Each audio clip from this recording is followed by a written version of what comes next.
E aí, pessoal? Agora eu tô feliz com o meu super burger,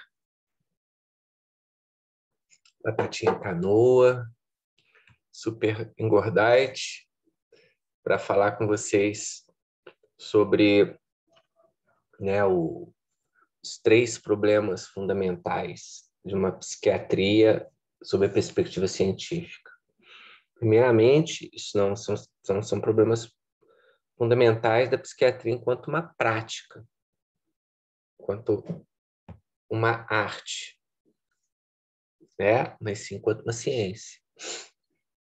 E infelizmente, quando você vai no Congresso Brasileiro de Psiquiatria, pelo menos o que eu fui, né, o último que eu fui, que realmente eu vou muito poucos congressos,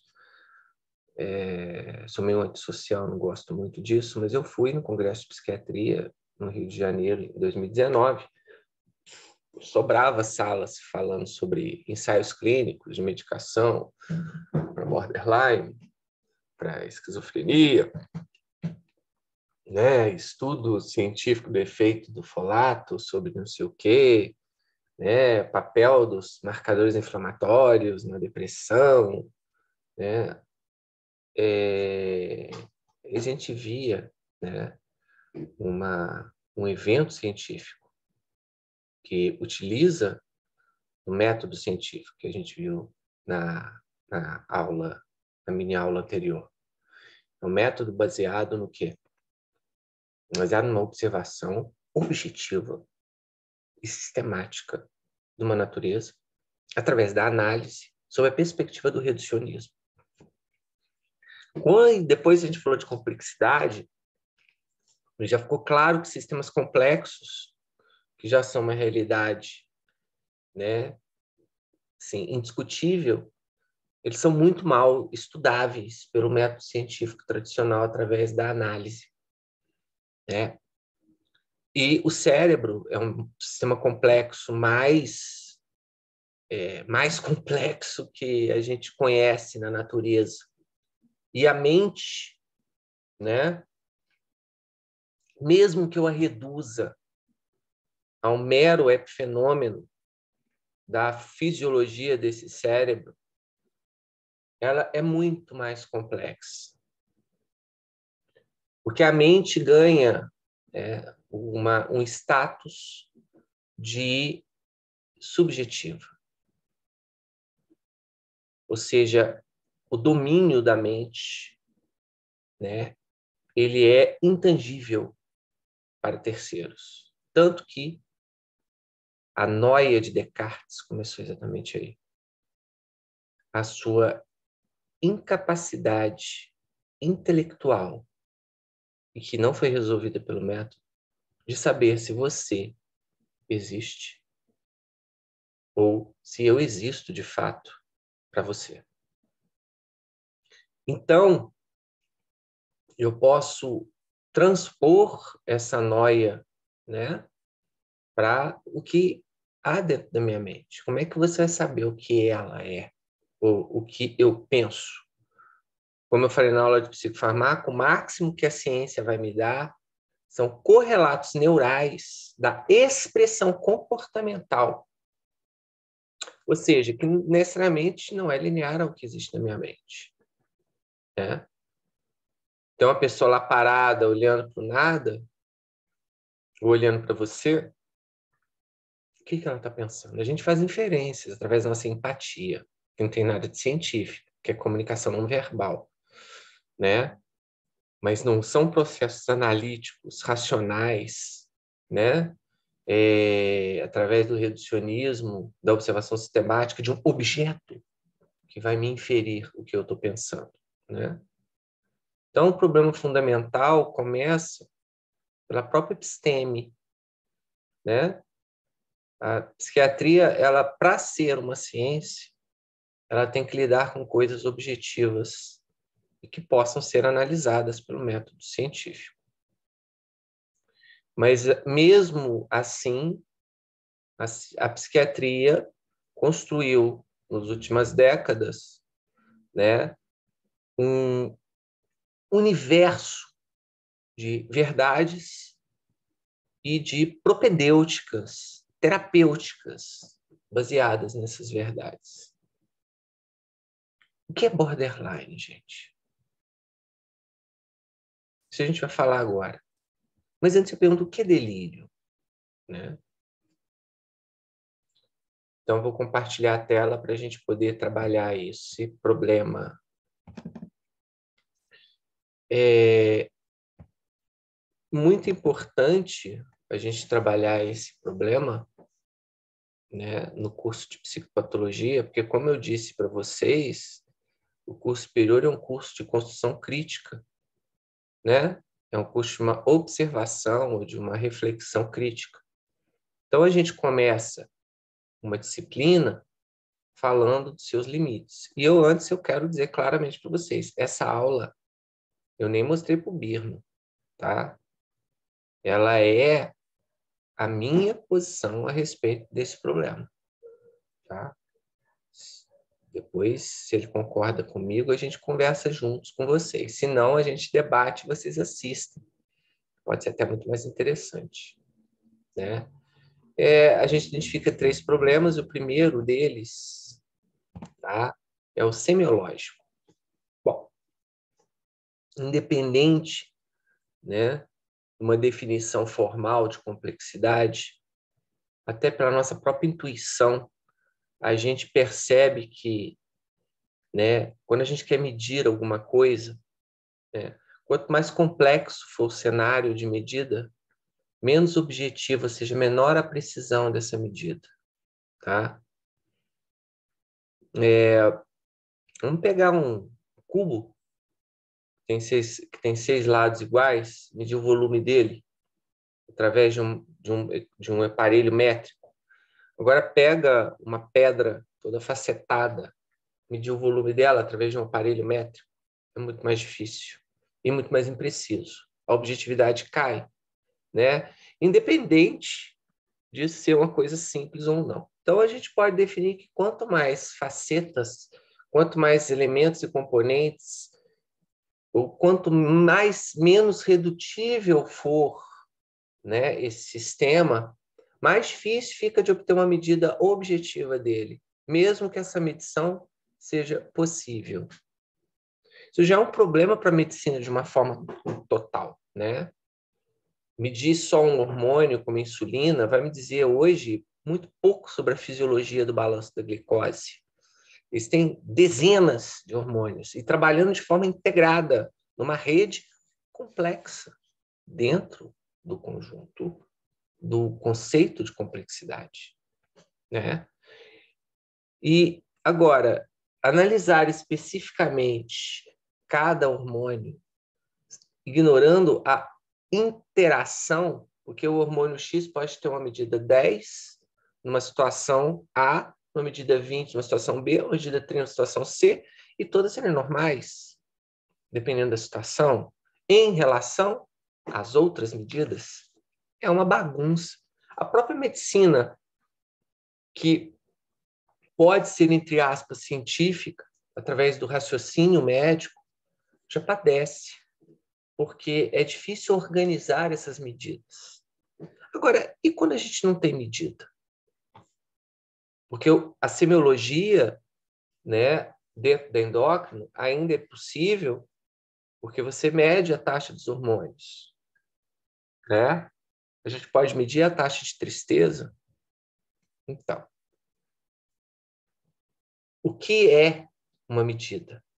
Uma medida é a explicitação, né, de uma grandeza delimitável e objetivável, né, cuja precisão, né, depende da acurácia do método de medição. A gente tem uma ciência que estuda as medidas, chamada de metrologia. A gente tem um instituto para isso em metro. Como é que o metro descobre se uma coisa, por exemplo, é segura ou não? Porque ela vai medir as variáveis daquele objeto de análise em relação às diversas condições para definir parâmetros de segurança, por exemplo, ou de qualidade, né? Então, quando eu, né, vou estudar diabetes, eu posso medir a quantidade de glicose no soro do sangue, né? Quando eu vou estudar uma gripe, eu posso medir a temperatura para poder inferir a respeito desta gripe, né? Tosse, né? São elementos, né? São, mesmo que não sejam objetivamente medíveis, mensuráveis, medíveis. Por exemplo, a tosse. Eu vou classificar se a pessoa tosse muito, tosse pouco, ou é uma tosse eventual, por exemplo.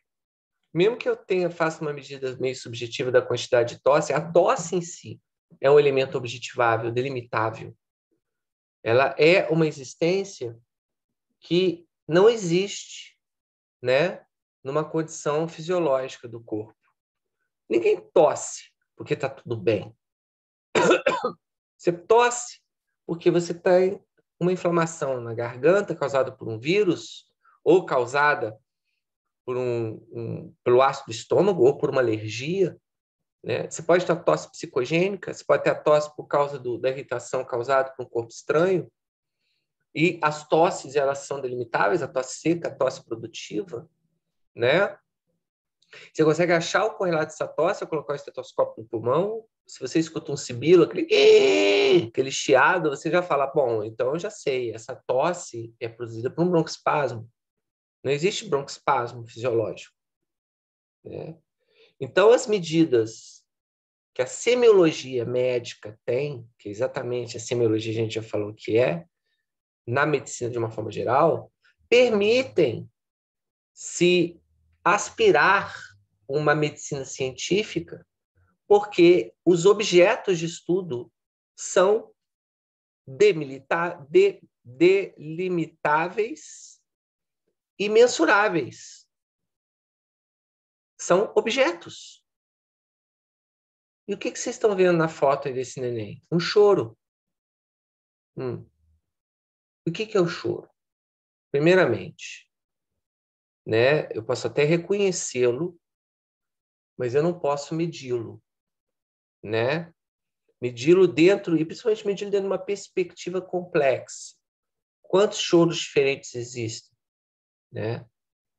Então, a gente vai entrando num mundo, né, onde as coisas começam a ficar muito imprecisas.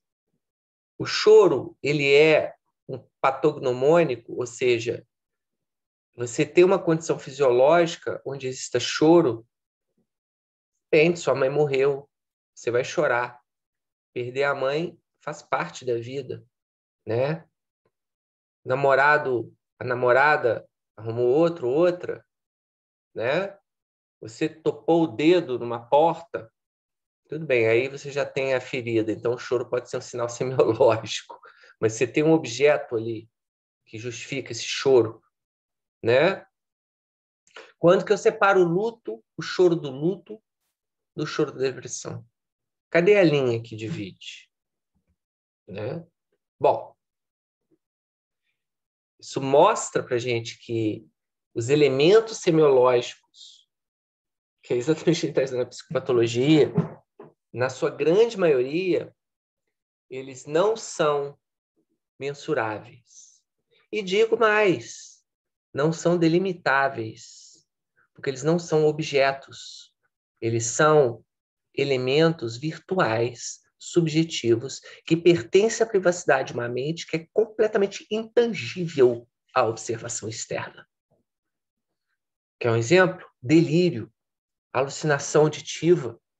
Como que você vai provar que o indivíduo está ouvindo, ou o que ele está ouvindo, ou como é essa coisa que ele está ouvindo, né?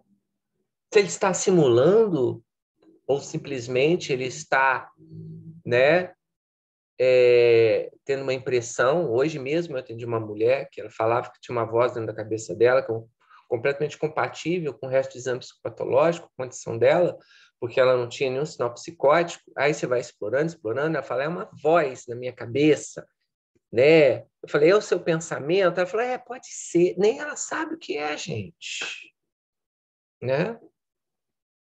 Se está coçando o dedo, a pessoa fala, está coçando meu dedo. Bom, mesmo uns objetos que você possa verificar objetivamente, como um choro, mas você não pode mensurar, tristeza, e existem outros, como a tristeza, a angústia, né? A sensação de perda, a saudade, a culpa, que são completamente intangíveis, indelimitadas. Mas a psiquiatria, né, a psicologia também usa, né, um instrumento chamado escala, né, que é o máximo que a gente pode conseguir de uma objetivação. Você faz uma escala, um questionário, um inventário, se você já sabe muito bem, como esse aqui que é feito para escrutinar uma triagem de TDAH, né, onde você tem as perguntas, né, e a pessoa responde nunca, raramente, algumas vezes, frequentemente, muito frequentemente. Com que frequência você sente dificuldade de finalizar os últimos detalhes de uma tarefa já tendo feito as partes, depois de já ter feito as partes mais complicadas? É uma semiologia baseada, né, na declaração subjetiva do próprio sujeito ou de um observador externo. Então, pior precisão é impossível, né? Que vieses podem interferir nessa medida, mesmo, entendeu? Qual é a precisão? É impossível uma coisa menos precisa do que isso. E eu digo para vocês, um ensaio clínico, randomizado, duplo cego, para estudar a eficácia do topiramato no transtorno borderline, o único instrumento de medida são escalas, sujeitos a vieses e números, né? Se a pessoa está de mau humor, ela vai responder de um jeito. Se ela acabou de receber o telefone da mãe falando que ganhou uma herança, vai responder de outro, né? A flutuação é muito grande. Então, as escalas, elas podem trazer alguma informação quando você estuda milhares de pessoas e você extrai um padrão, né? Para um estudo duplo cego de eficácia de medicação, eu acho muito complicado. Mas é por isso que a gente vê, por exemplo, que a eficácia geral de medicações através desses estudos é relativamente baixa em relação, por exemplo, à eficácia de antibióticos e coisas assim, né? Ou pode ser porque o remédio não funciona mesmo, ou funciona muito pouco, tipo 10% acima do placebo, né? Ou é porque realmente a forma, assim, as escalas para medir sintomas e para montar os parâmetros de correlação são tão ruins que a média se dilui no infinito com um desvio padrão monstruoso, entendeu? E você não consegue, na verdade, ter muita função de barra para você conseguir um P, às vezes, minimamente significativo, né? Então, isso é a única coisa que, de fato, nós temos. Na psicopatologia fenomenológica, né, vocês vão ver na maioria dos livros, essas medidas elas são qualitativas, né? Não existe nenhuma intenção de se mensurar, e nem nunca, raramente, né? Ou seja, quantificar, né? Mas são extremamente subjetivas, porque depende da visão do observador sobre uma coisa que não pode ser delimitável objetivamente na maioria das vezes. Então, eu te pergunto, se a anamnese psicopatológica é um evento clínico discreto, ou seja, você pega o paciente, olha ele durante meia hora e ali você consegue, né, fazer uma súmula psicopatológica numa total ausência de precisão, qual científico ato clínico na saúde mental pode ser? Nessa área, o que norteará o ato clínico? Por exemplo, a prescrição de psicotrópicos. Aí vocês vão vendo os problemas reais que na prática a gente tem visto hoje em dia. O segundo problema é o nosológico. Olha, o semiológico é o pior deles, na minha opinião, tá? Porque ele já inviabiliza processo analítico, objetivo científico na base, né? Porque você não tem medida objetiva ou medida de precisão. Agora, o problema nosológico é exatamente da complexidade do sistema. Como eu digo nessa figura, o que acontece entre a sinapse e a clínica é um mistério indecifrável pelo método científico. Tudo que temos são modelos teóricos e especulativos. O máximo que a medicina chegou da fisiopatologia da depressão é o que o antidepressivo falou, e as outras drogas que atuam na fenomenologia falaram para a gente.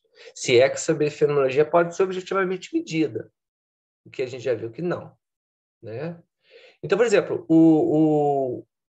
os modelos mais aceitos até hoje estão relacionados com o efeito que as drogas têm, o mecanismo de ação das drogas têm, né, sobre a fenomenologia que você está observando.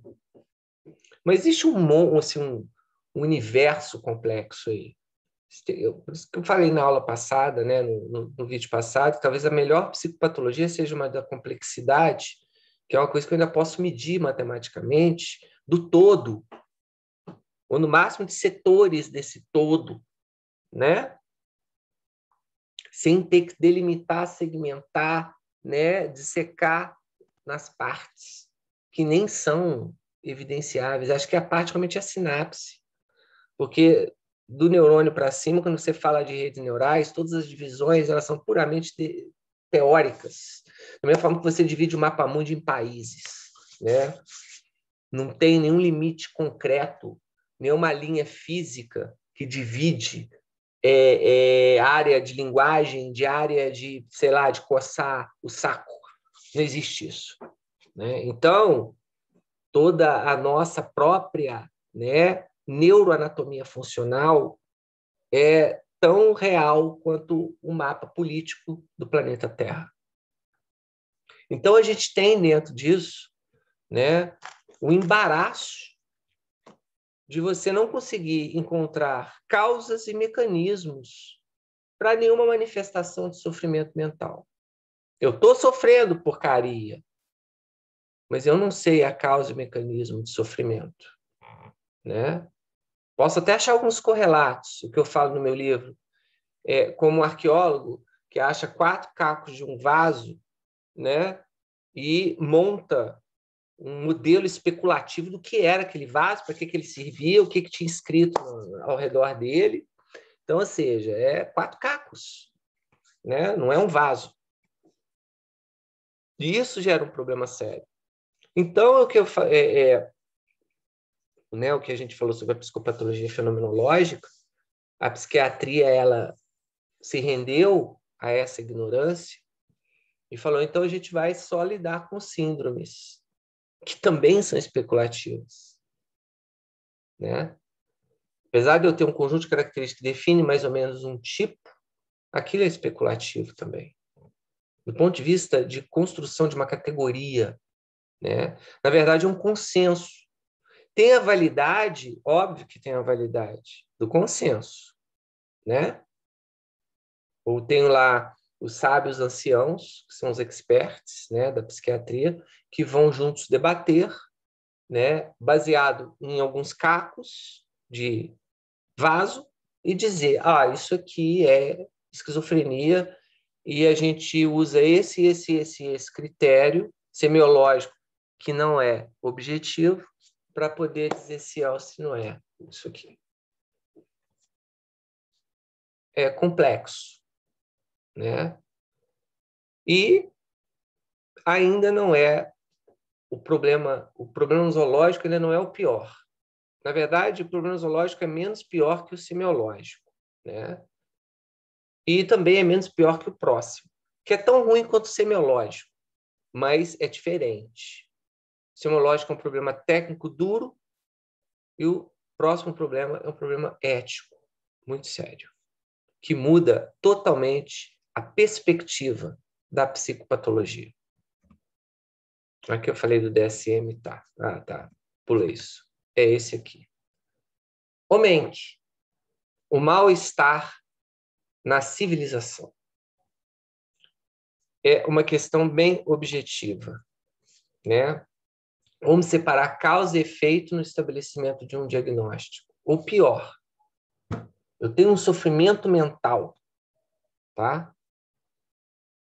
O TDAH. Acho que tem uma figurinha dele aqui. Não, tem não. O TDAH é um sofrimento mental, tá?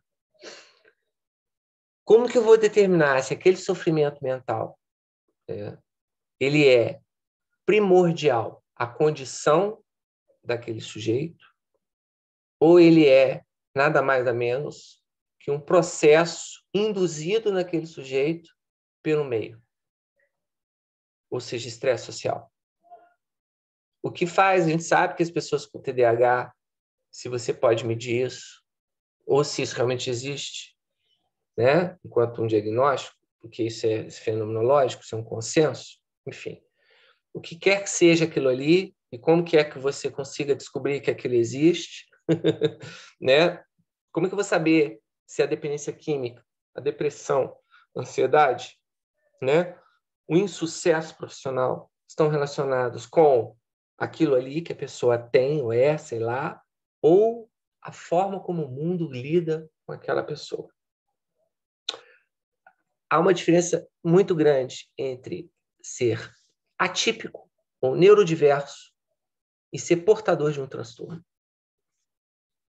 Para vocês terem ideia da loucura da coisa, homossexualismo deixou de ser diagnóstico, se não me engano, por uma decisão jurídica nos Estados Unidos.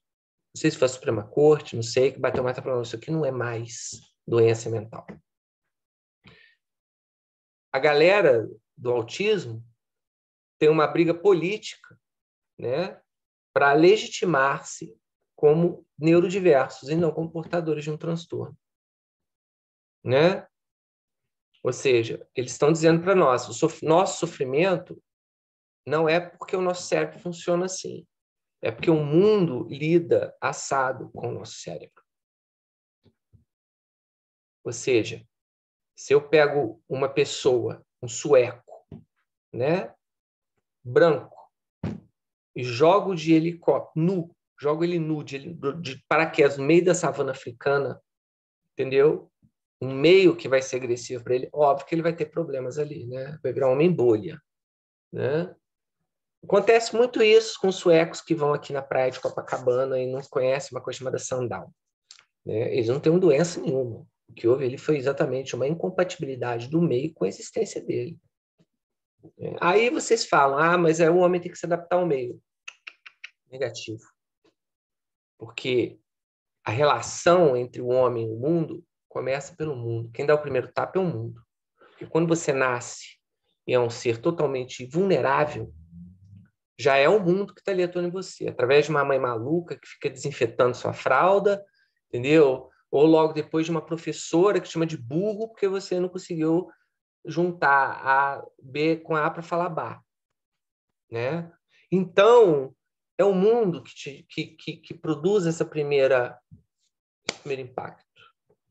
E e agora, qual o efeito prático do problema, né, do mal-estar da civilização?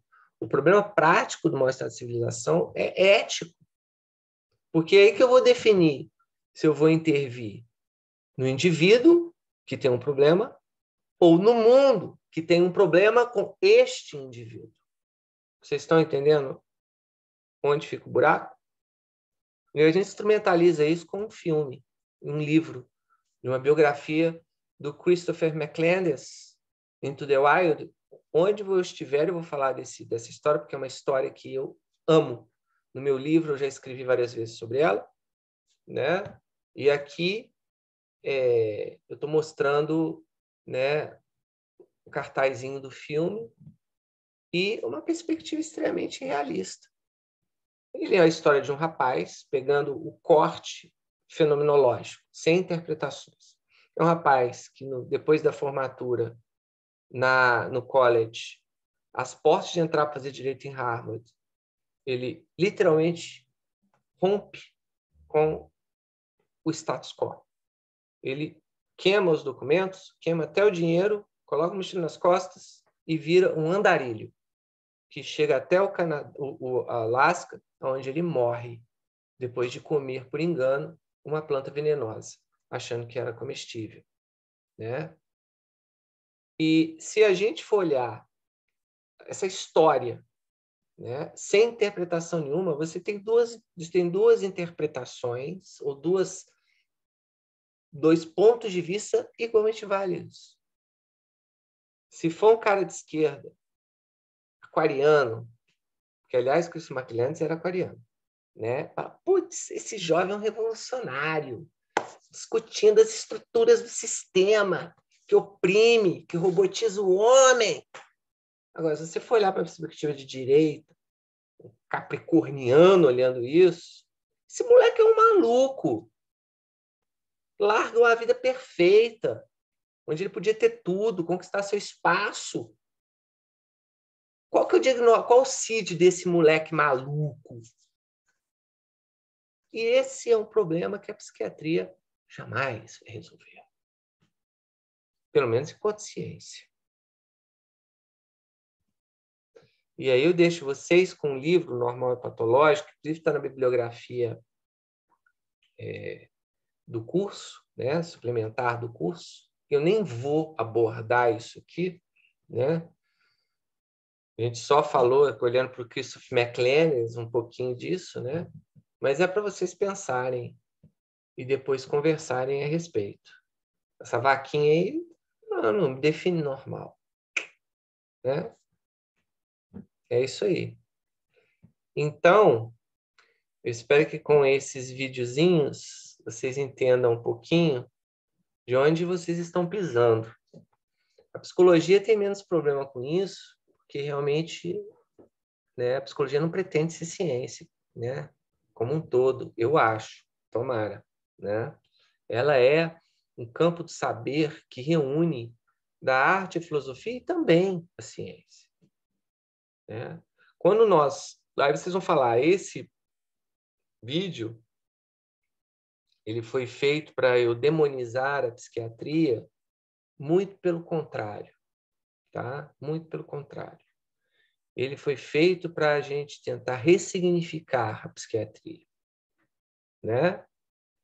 Assim como talvez a medicina precise ser ressignificada. Ela hoje toma status de ciência e qualquer medicina também vai ser saúde mental, seja a gastro, a prócto, a dermato, até a anestésio, né? E que precisa, né, do olhar complexo, empático do homem sobre o homem, né? Isso talvez seja um dos maiores problemas éticos da medicina, onde na psiquiatria ele explode, né?